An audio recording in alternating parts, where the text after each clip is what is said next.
আমার সামনে আজরাইল এসে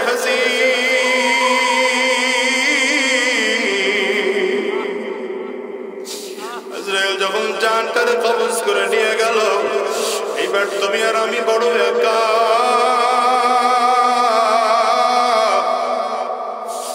আমার দামি বাড়ি নাই, দামি গাড়ি নাই, টাকা নাই, পয়সা নাই, সম্মান ইজ্জত কোনো কিছুই তোমার আমার সাথে নাই। এবার ধরাধরি করিয়ে তোমাকে ঘরের ফ্লোরের মধ্যে নামাইয়া ঘরের চাটাইটারে বিছাইয়া চিৎ করে লম্বা করে শোয়াইয়া দিল। আর এই ঘরের পুরাতন চাদর দিয়ে ডেকে দিল। হায় রে, হিসাব মিলে করে কত মানুষ এসে কান্না করে, সন্তান এসে বাবা বাবা বলে বলে ডাকে। আরে আত্মীয় স্বজনরা সব এসে বাড়ি ঘর পড়ে গেল। তুমি আর আমি জবাব দিতে পারি না, তুমি আর আমি বড় একা। এবার নিজের হিসাব একটু নিজের মিলাও। একদল লোক চলিয়া গেল বাজার থেকে বড়ই বাজার গরম পানি করার জন্য, একদল লোক চলিয়ে গেল বাজার থেকে কাফনের কাপড় কিনে আনার জন্য, একদল লোক চলিয়ে গেল সাবান কিনে আনার জন্য, আর একদল লোক চলিয়ে গেল ওই বাগানের কিনারায় চারিদিক থেকে কাপড়ের ঘেরাও করিয়া তোমারে আমার ধরাধরি করিয়া বাগানের কিনারায় নিয়ে যায়। বাগানের কিনারায় নিয়ে সুন্দর করে যত্ন সহকারে ডলিয়া ডলিয়া গোসল করাইয়া বাজার থেকে কিনে আনা সাদা কাপড়টারে বিছাইয়া তোমারে আমারে বড় যত্ন সহকারে প্যাকেট করা। মাথার মধ্যে একটা বান দিল, পায়ের মধ্যে একটা বান দিল, কবরের মধ্যে আর একটা বান দিয়ে দিল। এইবার তাকিয়ে দেখো গোটা দুনিয়াটা মিথ্যা। এই দুনিয়ার ক্ষমতাও কাজে লাগলো না, এই দুনিয়ার সম্পদও কাজে লাগলো না।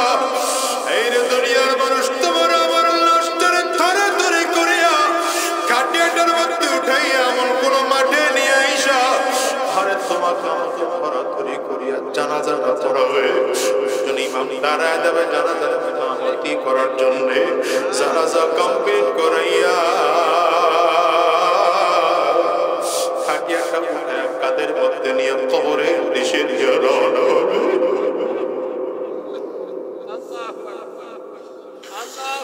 কবরের পাশে লাশটারে রাখিয়া তোমার আমার লাশটা কবরে নামানোর জন্য তিনটা লোক কবরের মধ্যে নেমে যাবে। একজন তোমার আমার মাথায় ধরবে, একজন পায়ে ধরবে, একজন মাথার হাতের মধ্যে ধরবে, আরে তিনটা লোক ধরাধরি করিয়া কবরের মধ্যে নামাইয়া মাথার বান খুলে টপ করে লাফ দিয়ে কবর থেকে উঠে যাবে। পায়ের বানটা আর একজন খুলে কবর থেকে উঠে যাবে, মাথার বানটাও খুলে কবর থেকে উঠে যাবে। এবার একটা একটা করে বাঁশ বিছা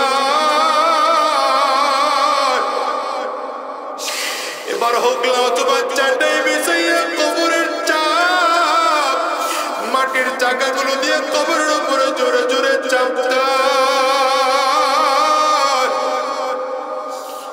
তাকায় দেখো তোমার ডানেও মাটি, বামেও মাটি, সামনেও মাটি, উপরেও মাটি, নিচেও মাটি, চারিদিকে মাটি আর মাটি। সবাই গিয়ে ঘরে বাতি জ্বালাবে, তোমার আমার ঘরে কেউ কবরে এসে বাতি জ্বালাবে না, বরং তোমার আমার দিকে লক্ষ্য করে খবর বারবার বারবার করে বলে আনা বাইতুল যুলমা, আনা বাইতুল ওয়াহদা, আনা বাইতুত তুরাব।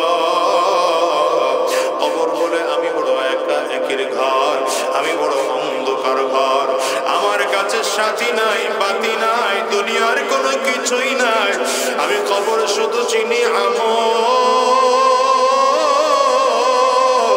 কবর বলে যদি ভালো আচরণ করতে পারো আমি কবর ভালো আচরণ করব, আর যদি ভালো আমল করে আসতে না পারো এ কপাল পোড়া আমার ডানেও মাটি, বামেও মাটি, সামনেও মাটি, পেছনেও মাটি, উপরেও মাটি, নিচেও মাটি, আমি কবর মাটিগুলো একত্রিত হইয়া গুনাহগারের লাশ থেকে এত জোরে চাপ মারব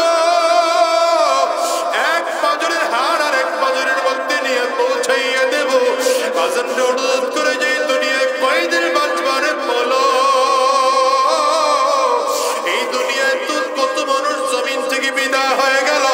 হিসাব করে দেখো কত মানুষ মদের আড্ডার মধ্যে গিয়ে জমিন থেকে বিদায় হয়ে যায়, কত মানুষ ডাকাতি করতে গিয়ে জমিন থেকে বিদায় হয়ে যায়। আবার কত কপালওয়ালা মানুষের মরণ কাবার চত্বরে হয়, কত কপালওয়ালা মানুষের মরণ নবীর রওজার পাশে হয়। আরে তোমার আমার মরণ জানি কেমন হয়। ওই কবর তো বড় ভয়ঙ্কর। রাহমাতুল লিল আলামিন বলেন, আল কবর রাউযাতুম মিন রিয়াজিল জান্নাহ আও হুফরাতুম মিন হুফারিন নার। কবরটা কারো জন্য জান্নাতের টুকরা হবে, আবার কবর কারো জন্য জাহান্নামের গর্ত হবে। তোমার আমার কবর যেন কেমন হয়। কত কবরে আগুন দেখা যায়, কত কবরে ধোঁয়া দেখা যায়, আবার কত কবরের মধ্যে লাশ তাজা পাওয়া যায়। ওই কুড়িগ্রাম গিয়ে দেখো মুন্সির লাশ 23 বছর পরে কবর থেকে উঠানো হয়েছে, 27 বছর পরে কবর থেকে উঠানো হয়েছে। তার লাশের দিকে তাকিয়ে দেখো লাশটা এত তাজা, মনে হয় যেন কাফনের কাপড়টা পর্যন্ত পুরনো হয় নাই। ও বাজান, দুনিয়ায় কয়দিন বাঁচবা বলো? আজ আছে আগামীকালকে থাকবো এমন কোনো গ্যারান্টি নাই। আজকের এই ময়দানটাকে জীবনের শেষ ময়দান মনে করে, আজকের এই মাহফিলটাকে জীবনের শেষ মাহফিল মনে করে, আজকের এই রাত জীবনের শেষ রাত মনে করে আমার মালিকের কাছে ওয়াদা করে যাও আর বলো, আল্লাহ যতদিন এই দুনিয়ার মধ্যে বেঁচে থাকবো আর হারাম রাস্তায় কদম বাড়াবো না, আর শয়তানি রাস্তায় কদম বাড়াবো না, আর গুনাহের পথে চলবো না, আর শয়তানি রাস্তায় কদম বাড়াবো না। আল্লাহ কারা কারা ওয়াদা করতে তৈয়ার? দুইটা হাত উঁচা করে আমার একটু দেখা, আওয়াজ দিয়ে চিৎকার করে জোরে ডাকো আল্লাহ। যদি পানি না সে কান্নার বান্দরে আমার মালিকের ডাক ডাকে আর ভাবে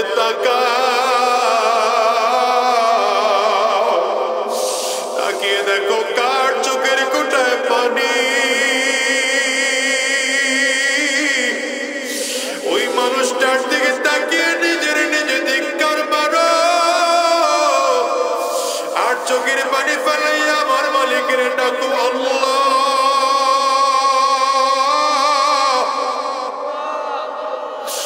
দুনিয়ার ঘরে আগুন লাগলে যেমন পানি ছড়া নিভানো যায় না, ওই কবরে যে জাহান্নামের আগুন, ওটাও কিন্তু চোখের পানি ছাড়া নিভানো যাবে না। চোখের পানি ফেলাই আমার মালিকের চিৎকার করে জোরে ডাকো আল্লাহ।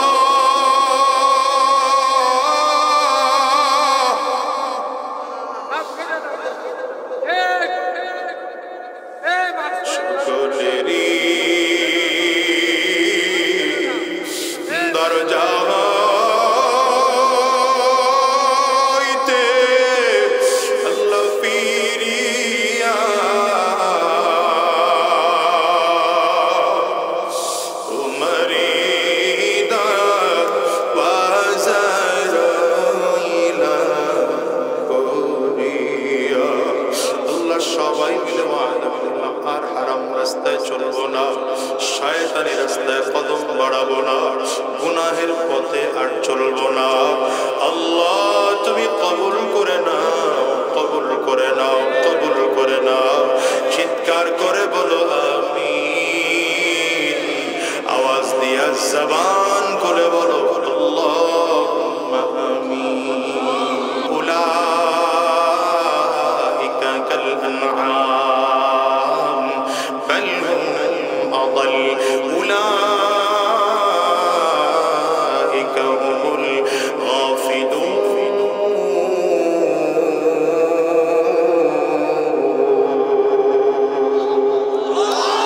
বান্দা তোমার মধ্যে রাগ আছে, কিন্তু রাগকে আকল দিয়ে নিয়ন্ত্রণ করেছো।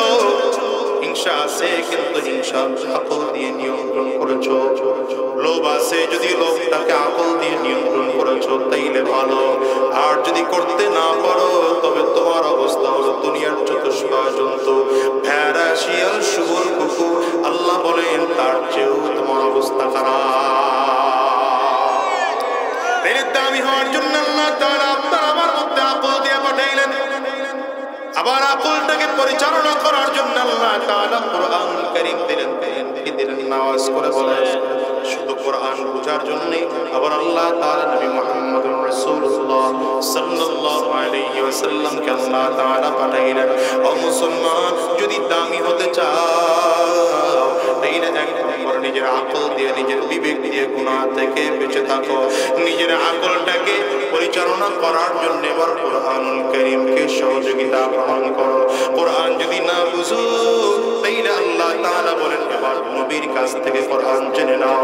আমার নবীকে জমিনে পাঠিয়েছি কোরআন তোমাদেরকে বোঝানোর জন্য। নবীজি নিজে বলেন বুইস্তু লিউতাম্মিমা মাকারিমাল আখলাক, বুইস্তু মুআল্লিমা, আমাকে গোটা জাতির ওস্তাদ বানিয়ে জমিনে পাঠানো হয়েছে। আমাকে উত্তম চরিত্র জমিনের মধ্যে পরিপূর্ণ করে দেওয়ার জন্য জমিনে পাঠানো হয়েছে। দেখেন তো মুসলমান, নবীর সাহাবায়ে কেরাম রিদওয়ানুল্লাহি তাআলা আলাইহিম আজমাইন যারা জন্মসূত্রে ছিলেন জাহান্নামের আসামি, এই মানুষগুলো নবীজির হাতে হাত দিয়ে কালিমা পড়ে মুসলমান হয়ে এমন দাবি হয়ে গেলেন সাহাবায়ে কেরাম, এরা দুনিয়ায় থাকা অবস্থায় জান্নাতের সার্টিফিকেট পেয়ে গেলেন সাহাবায়ে কেরাম। একজন নয়, দুইজন নয়, এক এক করে করে 10 জন সাহাবীকে নবীজি নিজের জীবদ্দশায় জান্নাতের সার্টিফিকেট দিয়েছে। অথচ সাহাবায়ে কেরামদের অবস্থার দিকে তাকান, দুনিয়ার হালাত তাদের এমন ছিল, পোশাক খুব ভালো না। দ্বীনের পথে চলার কারণে আবু বকর সিদ্দিক রাদিয়াল্লাহু আনহু দামি পোশাক পর্যন্ত পড়তে পারেন নাই। আবু বকর সিদ্দিক রাদিয়াল্লাহু আনহু মাঝে মাঝে চালার চট পড়ে পড়ে চলতেন। জিবরিল আমিনের কাছে একবার নবী আলাইহিস সালামের কাছে জিবরিল আমিন আসছে। আল্লাহর নবী তাকায় দেখেন জিবরিলের মাথার পাগড়িটা ছালার চটের পাগড়ি, জুব্বাটা পর্যন্ত ছালার চটের জুব্বা। জিবরিল আমিন এসে নবীকে ডাকলেন, পয়গম্বর আপনার আবু বকরকে একটু সালাম জানান না। আবু বকর সিদ্দিক রাদিয়াল্লাহু আনহুকে সালাম জানাইলেন। নবী আমার আবু বকর সিদ্দিক এসে আমার নবী এক পাশে দাঁড়িয়ে গেলেন, আরেক পাশে জিবরিল আমিন দাঁড়ানো আছেন। নবী আমার তাকিয়ে দেখেন জিবরিল আমিনের মাথার পাগড়িটাও যেমন করে ছালার চটের বাঁধা, আবু বকর সিদ্দিক রাদিয়াল্লাহু আনহুর মাথার পাগড়িটাও তেমন করে ছালার চটের বাঁধা। রাহমাতুল লিল আলামিন তাকিয়ে দেখেন জিবরিল আমিনের মাথার পাগড়ির পরে জুব্বাটা যেমন করে ছালার চটের জুব্বা, আবু বকর সিদ্দিক রাদিয়াল্লাহু আনহু তেমন করে ছালার চটের জুব্বা। একবার আবু বকর সিদ্দিকের দিকে তাকায়, একবার জিবরিল আমিনের দিকে তাকায়, আবার জিবরিল আমিনের দিকে তাকায়, আবার আবু বকর সিদ্দিক রাদিয়াল্লাহু আনহুর দিকে তাকায়। একেবারে জিবরাইল তুমি কি জিবরিলের পোশাক পরেছ? না জিবরিল তোমার পোশাক পরেছে। আবু বকর তোমার পোশাক পরেছে না তুমি আবু বকরের পোশাক পরেছ? জিবরিল আমিন বলেন পয়গম্বর আমার পোশাক কেন আবু বকর পরবে? আমার পোশাক নয়, বরঞ্চ আমি জিবরাইল আবু বকরের পোশাক পরেছি। আজকে শুধু আমি জিবরাইল নয়, আসমানের সব ফেরেশতারা আজকে খুশি হইয়া আবু বকর সিদ্দিকের পোশাক পরেছে। রাহমাতুল লিল আলামিন আবু বকর সিদ্দিক রাদিয়াল্লাহু আনহু দিকে তাকিয়ে আছে। নবীজির চোখ দিয়ে টপ টপ করে পানি পড়তে আরম্ভ হয়। এই আবু বকর তো সেই আবু বকর যে আবু বকর মক্কার বাজারে সবচেয়ে দামি কাপড় দিয়ে জামা বানাইতেন। এই আবু বকর সিদ্দিক তো সেই আবু বকর যে আবু বকর সিদ্দিক রাদিয়াল্লাহু আনহু মক্কার বাজারে সবচেয়ে বড় ব্যবসায়ী ছিলেন। আজকের সেই আবু বকর সিদ্দিক রাদিয়াল্লাহু আনহু সম্পদ ত্যাগ করে এমন করি ছালার চট দিয়ে জামা বানাই আবু বকর সিদ্দিক রাদিয়াল্লাহু আনহু করেন। রাহমাতুল লিল আলামিন আবু বকর সিদ্দিক রাদিয়াল্লাহু আনহুর দিকে তাকিয়ে তাকিয়ে চোখের পানিগুলো ফেলে ফেলে কান্না করতেছে আর ডাকতে আবু বকর কেন তোমার হালাত এমন হলো? আবু বকর বকর সিদ্দিক বলেন, পয়গম্বর আমার কাছে দুনিয়ার মধ্যে তিনটা জিনিস সবথেকে প্রিয়। এর মধ্যে এক নম্বর আন-নাজরু ইলা ওয়াজহি রাসূলিল্লাহ, আপনার সুন্দর চেহারার দিকে তাকিয়ে থাকা আমার কাছে বড় প্রিয়। দ্বিতীয় নম্বর প্রিয় ইনফাকু মালি আলা রাসূলিল্লাহ, আমার যত সম্পদ আছে সব সম্পদগুলো আপনার জন্য খরচ করা আমার কাছে প্রিয়। তিন নম্বর গো পয়গম্বর আমার কাছে তিন নম্বর প্রিয়, আমার একটা বাচ্চা মেয়ে আছে, আমার বারবার করে মন চায় মেয়েটাকে আপনার কাছে বিয়ে দেব। ও দুনিয়ার মুসলমান জানো, রাহমাতুল লিল আলামিন কোনো জবাব দেন না, হ্যাঁ বলেন না, নাও বলেন না, কি বলবেন আমার নবী? যদি হ্যাঁ বলেন তাইলে মাত্র 6 বছর একটা বাচ্চা মেয়েকে আমার নবীর বিয়ে করা লাগে। আবার যদি ডাইরেক্ট না বলেন তাইলে আবু বকর সিদ্দিক রাদিয়াল্লাহু আনহুর মতো প্রিয় মানুষটা কষ্ট পেয়ে যায়। রাহমাতুল লিল আলামিন চুপচাপ করে বসা আছে, হঠাৎ করে তাকিয়ে দেখেন জিবরিল আমিন আসমান থেকে নাজিল হলো, আমার নবীর সামনে দাঁড়ায় বলেন, পয়গম্বর আসমান থেকে আল্লাহ তাআলা একটা রেশমি রুমাল দিয়ে পাঠিয়েছে, এই রেশমি রুমালটার মধ্যে নাকি একটা মেয়ের ছবি আছে। আমার আল্লাহ বলেছে এই মেয়েটাকে যদি পছন্দ হয়, এই মেয়েটার বিয়ের প্রস্তাব আমার আল্লাহ নিজে দিয়া জিবরিলকে পাঠাইছে। আল্লাহ পয়গম্বর রেশমি রুমাল ছবি আবু বকর সিদ্দিকের সাথে আবু বকর তাকায় দেখো এই ছবিটার কার মেয়ের ছবি বলো তো? আবু বকর সিদ্দিক রাদিয়াল্লাহু আনহু বললেন, পয়গম্বর আল্লাহর রাসূল এই ছবিটাই তো আমার মেয়ের ছবি। নবী আমার ডাক দেয়, আবু বকর এইবার তোমার মেয়েটা ছোট না বড়, ভালো না মন্দ, সুন্দর না অসুন্দর দেখার কোনো প্রয়োজন নাই, আমি নবী বিয়ে করার জন্য তৈয়ার। এই আবু বকর সিদ্দিক রাদিয়াল্লাহু আনহু মক্কার বাজারে সবচেয়ে দামি কাপড় দেয়া আবু বকর সিদ্দিক জামা বানাইতে। আবু বকর সিদ্দিক রাদিয়াল্লাহু আনহু মক্কার বাজারের সবথেকে বড় ব্যবসায়ী ছিলেন। আজকে সম্পদগুলো সব কেন শেষ হয়ে গেল? তোমার আমার নবী সারওয়ারে দু আলমের কথায় চলার কারণে হারাম সম্পদগুলো ছেড়ে দিয়েছে, নিজের সম্পদগুলো সব আল্লাহর রাস্তায় দান করে করে করে করে গরিব হয়ে গেলেন। কিন্তু গরিব হতে পারে, আল্লাহর কাছে আবু বকরের দাম আছে না নাই? চিল্লায় জোরে বল। নবী আমার ডাক দেয়, জিবরাইল কেন আমার কাছে আজকে এসেছো? আর এসে কেনই বা আবু বকরকে সালাম জানাইতে বলো? আবু বকর সিদ্দিক রাদিয়াল্লাহু আনহু বললেন, পয়গম্বর উনি আপনার কাছে আসি, কোন ওহী আপনার কাছে নিয়ে আসি, অথবা কোরআনের কোন আয়াত নিয়ে আসি, হাদিসের কোন একটা অংশ আপনার কাছে নিয়ে আসি, আজকে আপনার কাছে কোন ওহী নিয়ে আসি নাই, আল্লাহ পাকের পক্ষ থেকে সালাম আবু বকরকে পৌঁছে দেওয়ার জন্য জমিনে আসছি। এই আবু বকর সিদ্দিক রাদিয়াল্লাহু আনহু তো একজন জাহান্নামের আসামি ছিলেন। আজকের তার এত কেন দাম? একটাই মাত্র কারণ, নিজের আকলটাকে দিয়া, বিবেকটাকে দিয়া গুনাহের কাজের মধ্যে লিপ্ত হন নাই, বরং নিজের আকলটা কোরআন অনুযায়ী চালাইছে। কোরআনের যেই জায়গা বুঝেন নাই, নবীর কাছ থেকে সেই জায়গাগুলো বুঝে দিয়েছে। এই জন্য আবু বকর সিদ্দিক রাদিয়াল্লাহু আনহুর দাম বেড়ে গেল। রাহমাতুল লিল আলামিনের জন্যই তো বলেন, ইন্নী লাআরাফু রাজুলান বিইসমিহি ওয়া বিইসমি আবিহি ওয়া উম্মিহি লা ইয়াতি বাবান মিন আবওয়াবিল জান্নাহ ওয়া ইউকালু লাহু মারহাবান মারহাবা। নবী আমার ডেকে বলেন, হে সাহাবায়ে কেরাম শোনো, আমি এমন একজন লোকের নাম জানি, তার বাবার নামটাও জানি, মায়ের নামটাও জানি, আমি নবী বংশ পরিচয় তার ভালো করে জানি।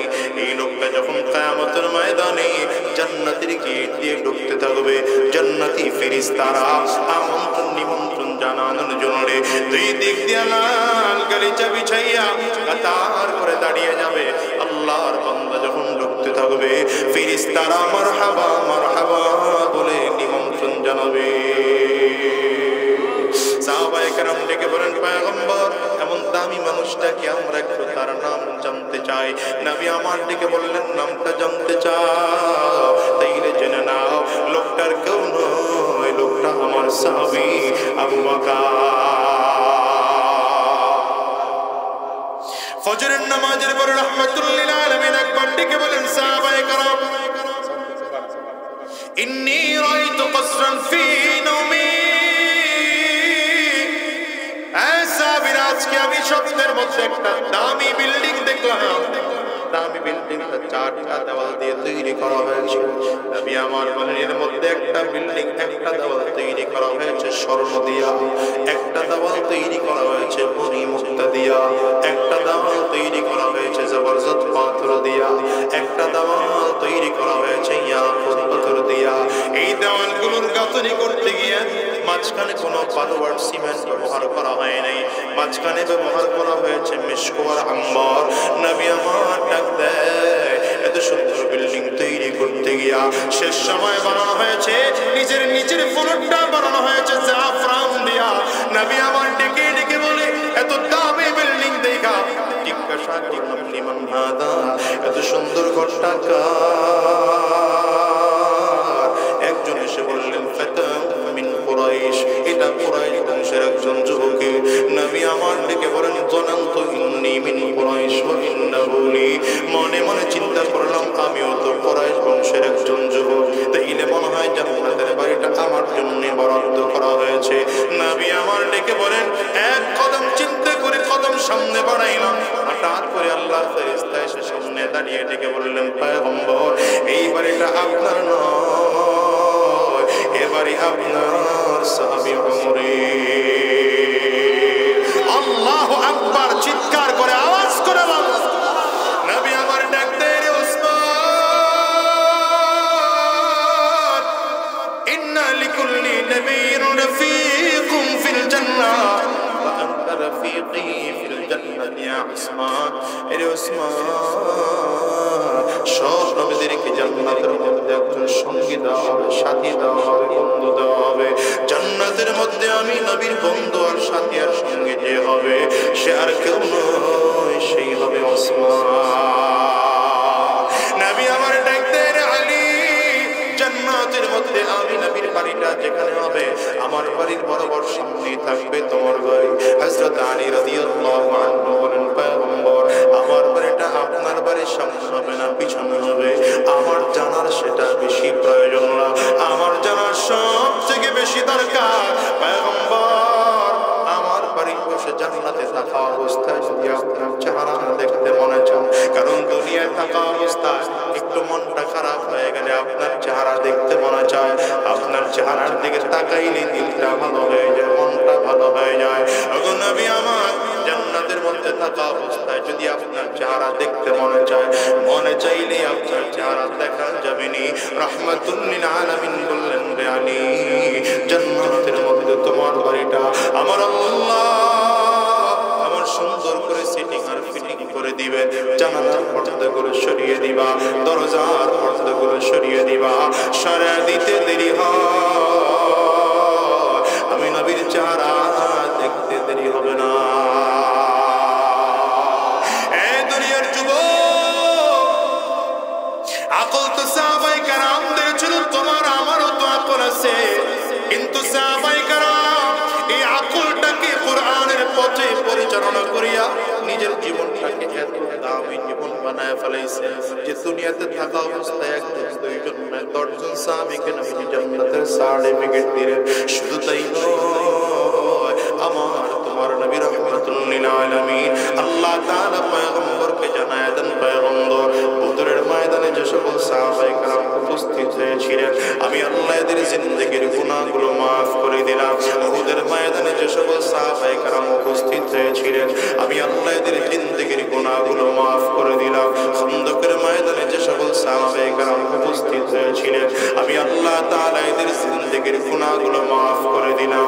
ও দুনিয়ার মুসলমানেরা এইজন্য আকল আছে কিন্তু সাবধান, এই আকলটাকে কুরআন ও সুন্নাহ অনুযায়ী চালাইতে হবে। মন চাহি জিন্দেগি চালানো যাবে না। শয়তানের ধোঁকায় পড়ে পড়ে নিজের আকলটাকে নষ্ট করে দেওয়া যাবে না। আকলটাকে কোরআন অনুযায়ী চালাও, সুন্নাহ অনুযায়ী নিজের আকলটাকে চালাও। শুধু তাই নয়, কোরআন যদি না বুঝো, নবীর কাছ থেকে বুঝতে পারো। বলবা হুজুর এখন তো আর নবী নেই, তো কার কাছ থেকে বুঝবো? নবী যখন ছিলেন না, সাহাবায়ে কেরাম গোটা সমাজকে কোরআন বুঝিয়েছেন। সাহাবায়ে কেরাম জমিন থেকে বিদায়, তাবিঈন গোটা সমাজকে কোরআন বুঝিয়েছে। তাবিঈনরাও জমিন থেকে বিদায়, তাবিঈন গোটা সমাজকে কোরআন বুঝিয়েছে। তারাও জমিন থেকে বিদায়, আস্তে আস্তে আইম্মে মুজতাহিদিন ছিলেন, এরপরে উলামায়ে মুতাকাদ্দিমিন ছিলেন, উলামায়ে মুতাআখিরিন ছিলেন। এমন একটা যুগ ছিল, এই যুগের মানুষদেরকে কোরআন ও সুন্নাহর কথা বলে বলে শোনাইতেন হাফিজ হুজুর রাহমাতুল্লাহি আলাইহি, সদর সাহেব হুজুর রাহমাতুল্লাহি আলাইহি। যুগের পরিবর্তনে আল্লাহর বান্দারাও জমিন থেকে বিদায় হয়ে গেলেন। এমন একটা যুগ ছিল রে যুবক, যেই যুগে সাহেব আল্লামা আজিজুল হক রাহমাতুল্লাহি আলাইহি এদেশের মানুষকে কোরআন ও সুন্নাহর কথাগুলো বলে বলে শোনাইতেন। ফজলুল হক আমিনী রাহমাতুল্লাহি আলাইহি এদেশের মানুষকে দ্বীনের কথাগুলো বলে বলে শোনাইতেন। কুতুবুল আলম কালো মানিক সৈয়দ ফজলুল করিম রাহমাতুল্লাহি আলাইহি এদেশের মানুষকে কোরআন ও সুন্নাহর কথাগুলো বলে বলে শোনাইতেন। আল্লাহর বান্দারাও যুগের পরিবর্তনে জমিন থেকে বিদায় হয়ে চলে গেলেন। এমন একটা সময় ছিল মানুষকে দ্বীনের কথাগুলো বলে বলে শোনাইতেন। শাইখুল ইসলাম আল্লামা শাহ আহমদ শফি রাহমাতুল্লাহি আলাইহি এমন একটা যুগ ছিল মানুষকে দ্বীনের কথাগুলো বলে বলে শোনাইতেন। আল্লামা জুনাইদ বাবুনগরী রাহমাতুল্লাহি আলাইহি আল্লাহর বান্দারাও জমিন থেকে বিদায় হয়ে গেলেন। ওরে যুবক, এই যুগের যে উলামায়ে কেরাম আছেন, হাক্কানি উলামায়ে কেরাম তোমাদেরকে কোরআন বুঝাইতে চায়, সুন্নাহ বুঝাইতে চায়। সাবধান, পা দুইটা যদি আগে দাও, পায়ে হাত রেখে বলবো হারাম রাস্তায় চলিও না, শয়তানি রাস্তায় চলিও না, সুদের কারবার করিও না, ঘুষের কারবার করিও না, হারাম রাস্তায় কদম বাড়াও না। এই যুগের উলামায়ে কেরামরা তোমাদেরকে হাতে ধরে ধরে দ্বীনের পথে ডাকে, পায়ে ধরে ধরে দ্বীনের পথে ডাকে। এমন একটা সময় আসবে এই উলামায়ে কেরামত থাকবে না। যুগ আস্তে আস্তে আস্তে আস্তে এমন হয়ে যাবে টোটাল সমাজ থেকে উলামায়ে কেরাম জমিন থেকে বিদায় হয়ে যাবে, সমাজটা আলেম শূন্য হয়ে যাবে। সেই দিন গোটা সমাজে আলেম থাকবে না, পুরো সমাজ পতিত হয়ে যাবে রে যুবক। কয়দিন দুনিয়া থাকবা বলো, মন চাই জিন্দেগি কয়দিন চালাইবা বলো। আজ আছে আগামীকালকে দুনিয়া থাকবে এমন কোনো গ্যারান্টি নাই, আছে নাকি? হিসাব দিলে দেখো না, এই দুনিয়ায় তো আসার সিরিয়াল আছে বাজার, যাওয়ার কিন্তু কোনো সিরিয়াল নাই। এই দুনিয়া আগে দাদা আসে, তারপরে বাবা আসে, তারপরে সন্তান আসে। যাওয়ার সময় মনে হয় দাদা দুনিয়া থাকে না, জমিন থেকে বিদায় হয়।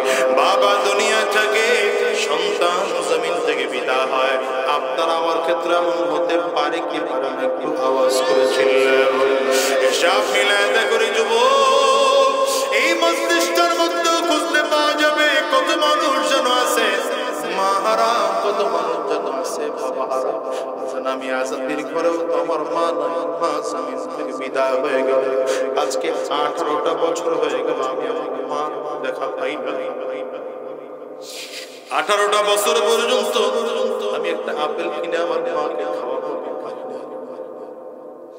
নিজের মায়ের জন্য একটা কাপড় কিনে নিয়ে মাকে উপহার দেবো পারি না।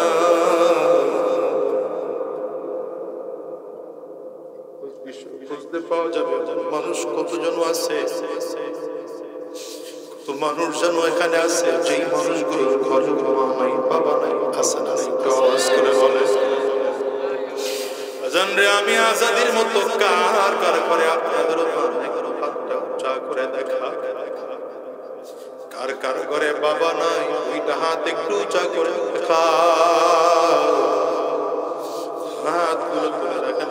যুবকের তাকায় তাকায় দেখো, এই যুবক এই মানুষগুলোর চেহারার দিকে একটু তাকাও। কত মানুষ হাত তুলেছে, এদের কারো ঘরে মা নাই, কারো ঘরে বাবা নাই, ঘরে আব্বা আম্মা দুইজন নাই রে বাসা। মানুষগুলোর চেহারার দিকে তাকায় দেখো এদের কারো চক্ষু দুইটা লাল হয়ে গেছে, কারো চোখ দিয়ে পানি পড়তেছে, কারো চোখের কোণে পানি জমে গেছে। যুবক আজকের মাহফিলটা শেষ করে বাসায় যাইবা, দরজার মধ্যে টোকা লাগাইবা, মা তোমার দরজা খুলবে, মানুষগুলোর চেহারা তাকায় দেখো। মানুষগুলো বাসায় গিয়ে দরজার মধ্যে টোকা দিলে তাদের মা দরজা খুলবে না, তাদের বাবা দরজা খুলবে না। যুবক ভাই, এমন একটা দিন আসবে তুমি আর আমি জমিন থেকে বিদায়। আজরাইলের পেছনে ঘুরে ঘুরে কোন দিন জানি আমার মালিকের আদেশ হয়ে যায়, কোন দিন আজরাইল জানি সামনে এসে দাঁড়িয়ে যায়। একটা বারের জন্য নিজের হিসাব নিজে মিলাও।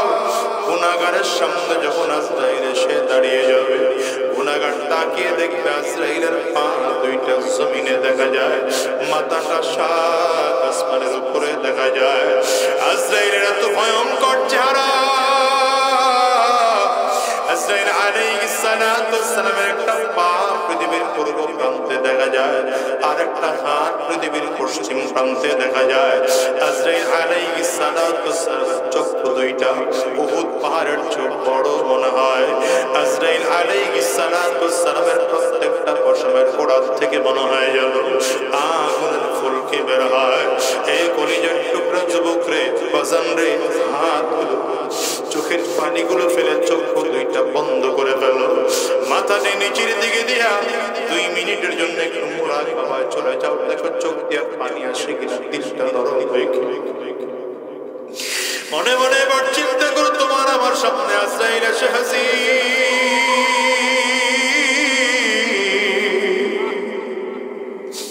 আজরাইল যখন জানটারে কবজ করে নিয়ে গেল, এবার তুমি আর আমি বড় একা।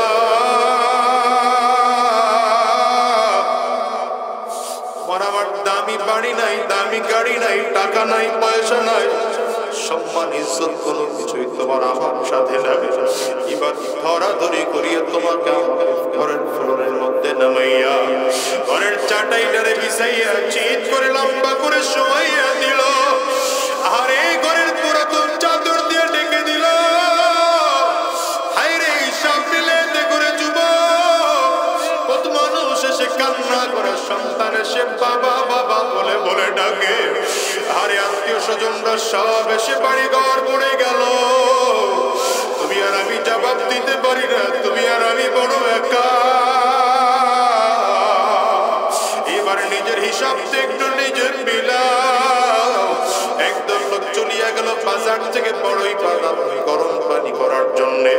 একদল লোক চলিয়ে গেল বাজার থেকে কাফনের কাপড় কিনে আনার জন্য। একদল লোক চলিয়ে গেল সাবান কিনে আনার জন্য। আর একদল লোক চলিয়ে গেল ওই বাগানের কিনারায়, চারিদিক থেকে কাপড়ের ঘেরাও করিয়া তোমারে আমারে ধরা ধরে করিয়া বাগানের কিনারায় নিয়ে যায়। বাগানের কিনারায় নিয়ে সুন্দর করে যত্ন সহকারে ডলিয়া ডলিয়া গোসল করাইয়া বাজার থেকে কিনে আনা সাদা কাপড়টারে বিছাইয়া তোমারে আমারে বড় যত্ন সহকারে প্যাকেট করা।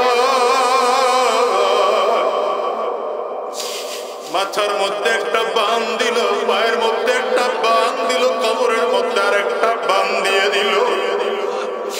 এইবার তাকিয়ে দেখো গোটা দুনিয়াটা মিথ্যা। এই দুনিয়ার ক্ষমতাও কাজে লাগলো না, এই দুনিয়ার সম্পদও কাজে লাগলো না। এই রে দুনিয়ার মানুষ তোমার আমার লাশটারে ধরে ধরে করিয়া খাটিয়াটার মধ্যে উঠাইয়া এমন কোন মাঠে নিয়ে আইসা ঘরে তোমাকে আমাকে ধরাধরি করিয়া জানাজা না পড়াবে। ইমাম দাঁড়ায় দেবে জানাজার ইমামতি করার জন্য। জানাজা কমপ্লিট করাইয়া খাটিয়াটা উঠায় কাদের মধ্যে নিয়ে কবরের দিশে নিয়ে রওনা হবে।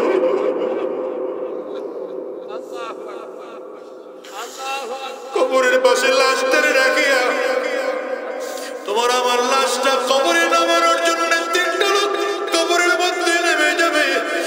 একজন তোমার আমার মাথায় ধরবে, একজন পায়ে ধরবে, একজন মাথার হাতের মধ্যে ধরবে, আর তিনটা লোক ধরাধরি করিয়া কবরের মধ্যে নামাইয়া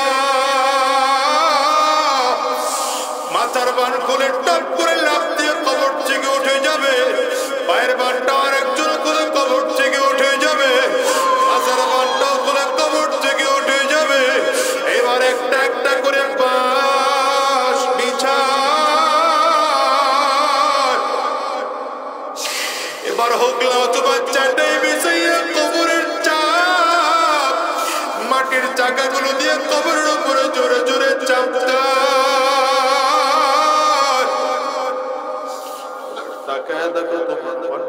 মাটি, বাবাও মাটি, সামনেও মাটি, উপরেও মাটি, নিচেও মাটি, চারিদিকে মাটি আর মাটি।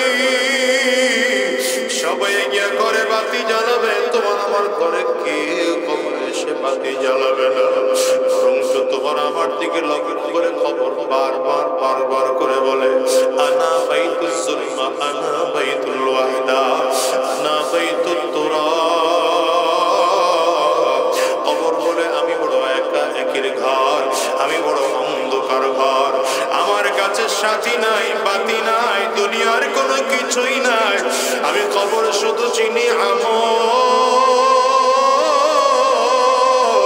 কবর বলে যদি ভালো আচরণ করতে পারো আমি কবর ভালো আচরণ করব, আর যদি ভালো আমল করে আসতে না পারো এ কপাল পোড়া আমার ডানেও মাটি, বামেও মাটি, সামনেও মাটি, পেছনেও মাটি, উপরেও মাটি, নিচেও মাটি, আমি কবর মাটিগুলো একত্রিত হইয়া গুনাহগারের লাশ থেকে এত জোরে চাপ মারব, এক পাজরের হাড় আর এক পাজরের মধ্যে নিয়ে পৌঁছাইয়া দেব। বাজানটা অনুরোধ করে যে দুনিয়ায় কয়দিন বাঁচবারে বলো, এই দুনিয়ায় তো কত মানুষ জমিন থেকে বিদায় হয়ে গেল, হিসাব করে দেখো কত মানুষ মদের আড্ডার মধ্যে গিয়ে জমিন থেকে বিদায় হয়ে যায়, কত মানুষ ডাকাতি করতে গিয়ে জমিন থেকে বিদায় হয়ে যায়, আবার কত কপালওয়ালা মানুষের মরণ কাবার চত্বরে হয়, কত কপালওয়ালা মানুষের মরণ নবীর রওজার পাশে হয়। আরে তোমার আমার বরং জানি কেমন হয়। আলহামদুলিল্লাহ রাব্বিল আলামিন, والصلاة والسلام على سيد الأنبياء والمرسلين. ربنا ظلمنا أنفسنا وإن لم تغفر لنا وترحمنا لنكونن من الخاسرين. ربنا لا تزغ قلوبنا بعد إذ هديتنا وهب لنا من لدنك رحمة إنك أنت الوهاب. رب ارحمهما كما ربياني صغيرا، رب ارحمهما كما ربياني صغيرا. ربنا فاغفر لنا ذنوبنا وكفر عنا سيئاتنا وتوفنا مع الأبرار. رب العالمين মেহেরবান খোদা, আমাদের জিন্দেগির গুনাহ খাতাগুলো মাফ করে দাও, আমাদেরকে দ্বীন ও ইসলামের জন্য কবুল করে নাও। দুনিয়ার জমিনে যতদিন বেঁচে থাকবো তোমার গোলামি করার তৌফিক দিয়ে দাও। জমিন থেকে যখন বিদায় হয়ে যাব ঈমান নিয়ে যাওয়ার তৌফিক দিয়ে দিও। শয়তানের ধোঁকা থেকে আমাদেরকে হেফাজত করো। আয় আল্লাহ, সব রকম বিপদ আপদ থেকে আমাদেরকে হেফাজত করো। রব্বে করিম, বাংলাদেশকে ইসলামের দেশ বানিয়ে দাও। রব্বে করিম, কোরআনের দেশ বলে কবুল করে নাও। আয় আল্লাহ, এই মাদ্রাসাকেও তুমি কবুল করে নাও। আজকের এই মাদ্রাসা করতে গিয়ে যারা টাকা পয়সা বেতন শ্রম বুদ্ধি দিয়ে সহযোগিতা করবেন প্রত্যেককে তুমি কবুল আর মঞ্জুর করে নাও। এই মাদ্রাসার আসাতিজা کرام, তলাবায়ে আযম, মুহিব্বিন, মুতাআল্লিকিন প্রত্যেককে তুমি কবুল করে নাও। আয় আল্লাহ, আজকের এই মাহফিলকেও তুমি কবুল করে নাও। আমার পর্দার আড়ালের মা বোনদেরকেও কবুল করে নাও। মুরব্বী বাজানদেরকেও কবুল করে নাও। মাসুম বাচ্চাদেরকেও কবুল করে নাও। আয় আল্লাহ, আমাদেরকে দ্বীন ও ইসলামের জন্য কবুল করে নাও। দুনিয়ার জমিনে যতদিন বেঁচে থাকবো তোমার গোলামি করার তৌফিক দিয়ে দাও। জমিন থেকে যখন বিদায় হয়ে যাব ঈমান নিয়ে যাওয়ার তৌফিক দিয়ে দিও। আয় আল্লাহ আমাদেরকে দ্বীনের পথে চলার তৌফিক দিয়ে দাও, ইসলামের পথে চলার তৌফিক দিয়ে দাও, তোমার গোলামি করার তৌফিক দিয়ে দাও। আয় আল্লাহ দ্বীনের পথে আমাদের জন্য কবুল করে নাও। সুবহানা রাব্বিকা রাব্বিল ইজ্জাতি আম্মা ইয়াসিফুন ওয়া সালামুন আলাল মুরসালিন ওয়াল হামদু